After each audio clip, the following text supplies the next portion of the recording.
अयोध्या महोत्सव के द्वितीय दिवस पर हो रहे इस सत्र में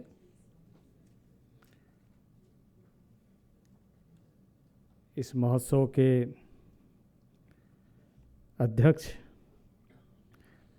आदरणीय पूर्व सांसद लल्लू सिंह जी,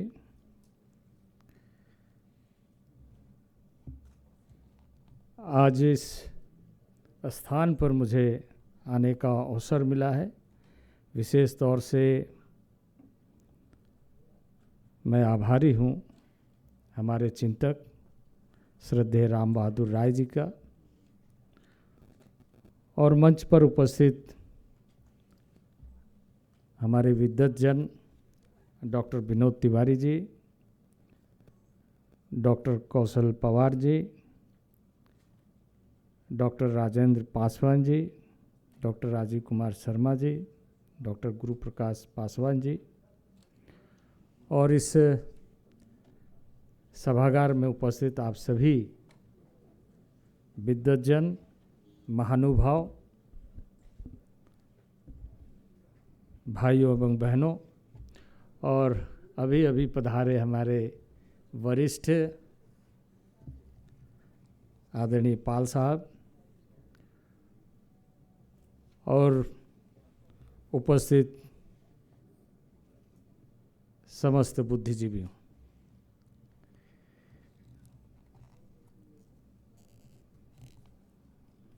अभी हम सब अपने विद्वतजनों को सुन रहे थे और मेरी हालत ऐसे है कि इस मंच में बैठकर इतने हिस्सों में बट गया हूं कि मेरे पास कुछ बचा ही नहीं,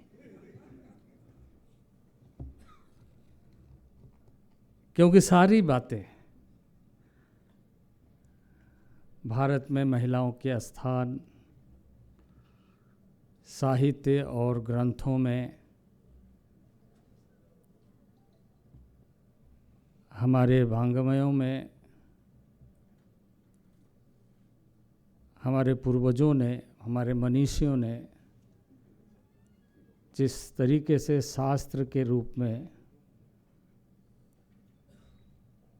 हमारे जीवन को पाथे दिया है, ऐसे सारी विषयों पर चर्चा हो चुकी है, हमने सुना है। और एक रिसर्च स्कॉलर के नाते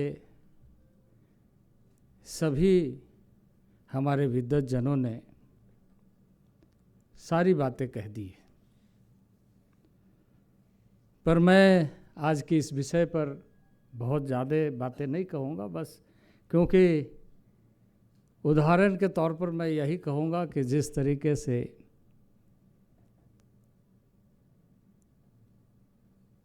सबरी के चरित्र में भाव था, भाव का अभाव नहीं था, और आज उसी तरीके से हमारे पास इस समय शब्दों का अभाव है पर भाव का अभाव नहीं है।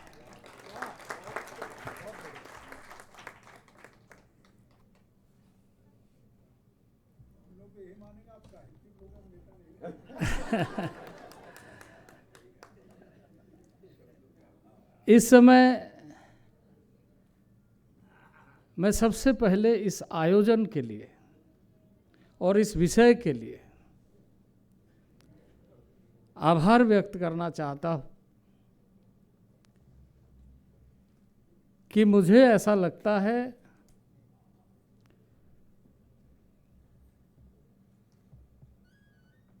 कि जो हमारे ऐसे बहुत सारे चिंतकों ने, युग दृष्टाओं ने ये बातें कही है कि 21वीं सदी भारत की सदी होगी और वो 21वीं सदी भारत की सदी का उदय हो रहा है। और इस तरीके से आज के संदर्भ में हम सभी देख रहे हैं कि दुनिया किस तरीके से उलझ रही है और भारत किस तरीके से उभर रहा है।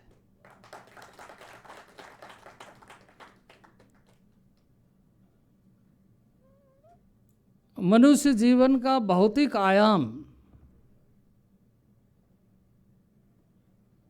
यानी जो परिवेश और जिसको एक शब्द हम कहते हैं मनुष्य के जीवन में एक इल्यूजन, एक स्वाभाविक अवस्था है, समय और काल के साथ चलता है। पर मनुष्य जीवन के, सामाजिक जीवन के यात्रा में हमें ऐसे पीढ़ी में कार्य करने का मौका मिला है जब हमें यह देखने को मिल रहा है कि हमारे शास्त्र, हमारे साहित्य, हमारे वाङ्मय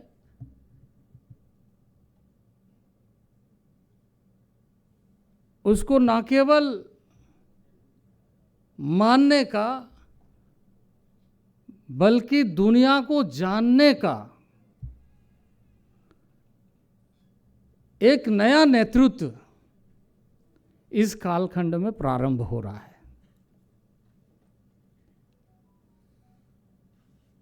देखिए, इसमें कोई अतिशयोक्ति नहीं है कि हमारे साहित्य इतने मजबूत है जहाँ ऐसे चरित्र को हमें समझने का मौका मिलता है। उसे हम आचरण में कैसे लेकर के आए, मूल अवधारणा साहित्य का यही होता है।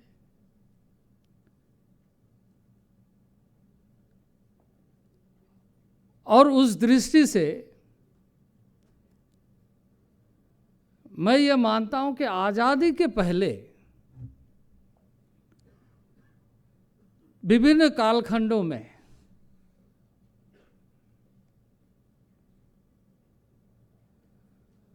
जिसे हम ये कह सकते हैं कि विभिन्न शासकों के माध्यम से इस देश में शासन करने की बहुत कोशिश हुई और लास्ट अंग्रेज आए, अंग्रेजों ने शासन किया। लेकिन हमें ये अनुभव इस आज़ादी के कालखंड में ऐसा होता है कि हमारी जो भारत की सांस्कृतिक विरासत है वो राजनीति की भेंट चढ़ गई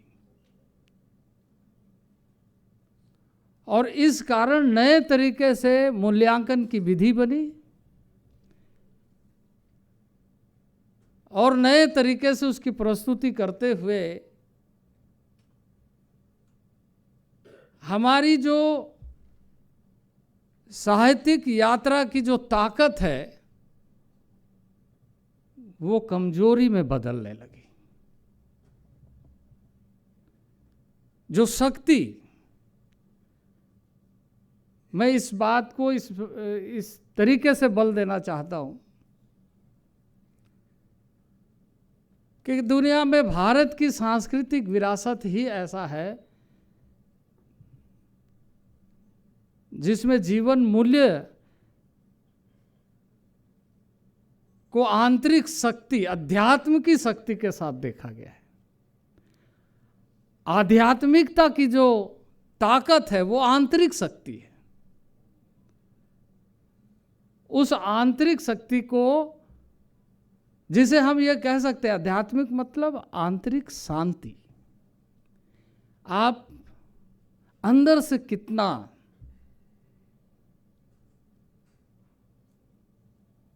पीस है, शांति है।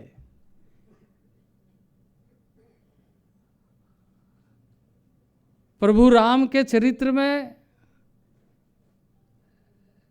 सबरी के भाव में उस आंतरिक शक्ति का दर्शन है,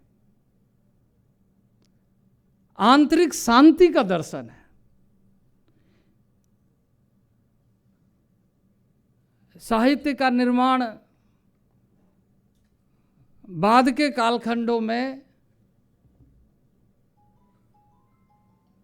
अनेक तरीके से विश्लेषण करते हुए लोग लेकर भी आते, लिखा भी गया है। लेकिन उसके अंदर जब हम उसके पृष्ठभूमि में जाते हैं तो सिर्फ भाव दिखता है। भाव और कृतज्ञता जीवन का सबसे बड़ा मूल्य है और वो भारत की शक्ति है, वो सामाजिक जीवन की शक्ति है। और इसे जाने अनजाने कहे, जानबूझ करके कहे, आज़ादी के कालखंड, आज़ादी के बाद के कालखंड में हमने अपने तरीके से निचोड़ा है और ऐसा निचोड़ा है कि कुछ मीठे निकले तो कुछ खट्टे निकल जाए, और जिसके कारण आज कई बार, और इसमें कोई दो मत नहीं है, हमारे अधिकतर साहित्य भाषा के दृष्टि से भारत भाषा विज्ञानी है। भारत में जितनी भाषाएं उतनी तो कहीं नहीं है, लेकिन संस्कृत जिसके माध्यम से हमें दर्शन साहित्य देखने को मिलता है, कहीं ना कहीं आज़ादी के बाद वो संकुचित अवस्था में चली गई, सीमा बांध लिया। और सीमा बांधने के कारण बहुत सारे लोग उससे दूर हो गए। जो दर्शन का लाभ दुनिया को मिलना चाहिए, अपने लोग वंचित होने लगे।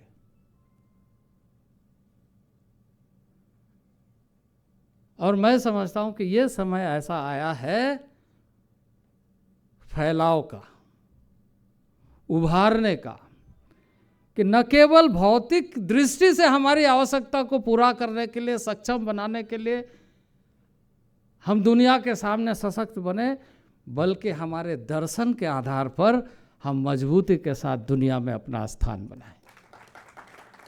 ये अवसर मिला है। और जिस तरीके से भाई हमारे गुरु प्रसाद जी ने कहा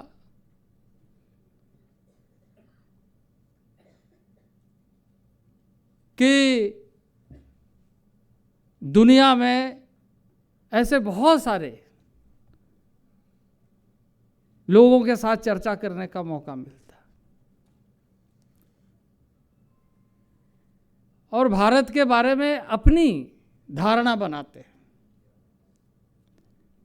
पर इस मुहिम, इस यात्रा में यदि हम नए तरीके से अपने को, हम इतने लोग, या मैं भी ये कह सकता हूं कि हमारे पास कुछ बचा नहीं, हम कुछ क्या कहें। आप भी इतने देर से बैठे हुए कहेंगे कि इतने देर से बैठे हुए, लेकिन जीवन में सुनना जरूरी है। हमें इतने सारे विद्वत जनों के साथ जो बैठने का मौका मिला, सुनने का मौका मिला, तो जीवन में समझने का भी मौका मिला है। ऐसी यात्रा का ये आयोजन है। इसके लिए मैं आदरणीय लल्लू सिंह जी का, राम बहादुर राय जी का हृदय से आभार व्यक्त करता हूँ। मैं इस अवसर पर कहूँगा कि क्योंकि हम जिस कार्य में समाज में योगदान देने का प्रयत्न कर रहे हैं, इसके बारे में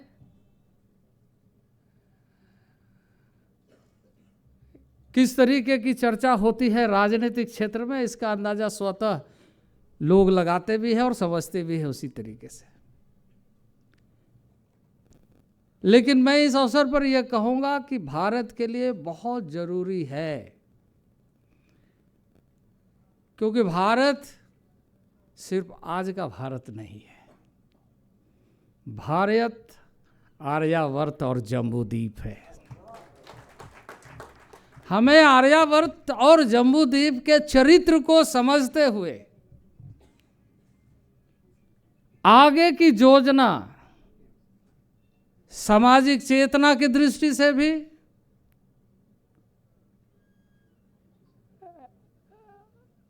राजनीतिक यात्रा की दृष्टि से भी,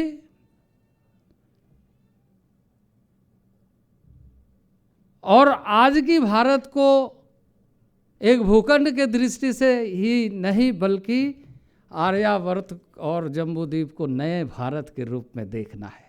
इस यात्रा में हमें सम्मिलित, और मैं समझता हूं कि आज जिस तरीके से फैसले हो रहे हैं, जिस तरीके से अभिव्यक्त हो रहा है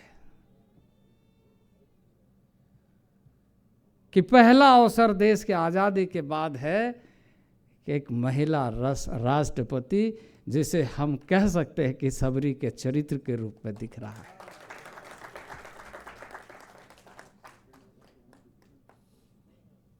हमें अपने को समझने की आवश्यकता है। हमारी आंतरिक शक्ति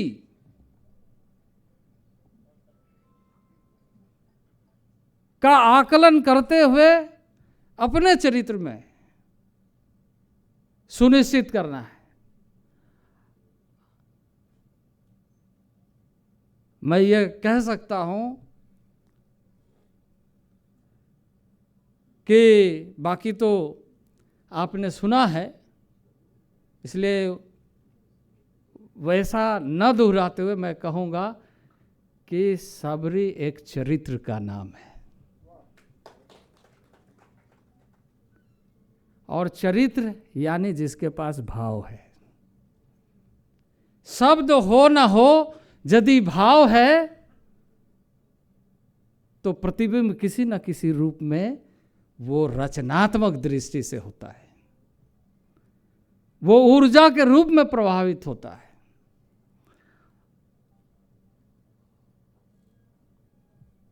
माता सबरी और प्रभु श्री राम का जो संवाद था, वो संवाद हमारे जीवन चरित्र का मूल आधार है। और मैं ये मानता हूं कि उस चरित्र में सरसता, उस चरित्र में समरसता, उस चरित्र में संवेदनशीलता एक समग्र समाज की यात्रा को मजबूती देता है। हमें ऐसे व्याख्यान को आगे बढ़ाते हुए हम लगातार, मैं समझता हूं कि मैंने जैसे शुरू में कहा कि यह ऐसा अवसर है जब हम सबको मौका मिला है कि नए तरीके से हम खुद को भी समझें और दुनिया को भी संदेश देने का काम करें। हमारे पास ऐसे बहुत सारी चीज़ें हैं जिसे हमें आज बांटने की आवश्यकता है। मनुष्य के जीवन में सबसे महत्वपूर्ण संपदा उसकी खुशी होती है, और खुशी बांटने में जो कंजूसी करता है, जो समाज खुशी बांटने में कंजूसी करता है या जो व्यक्ति करता है, वो हमेशा दुखी रहता है।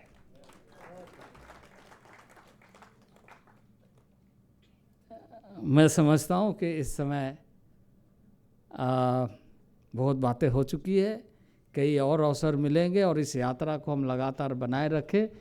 इन्हीं शब्दों के साथ मैं अपने वाणी को विराम देता हूँ। बहुत बहुत धन्यवाद।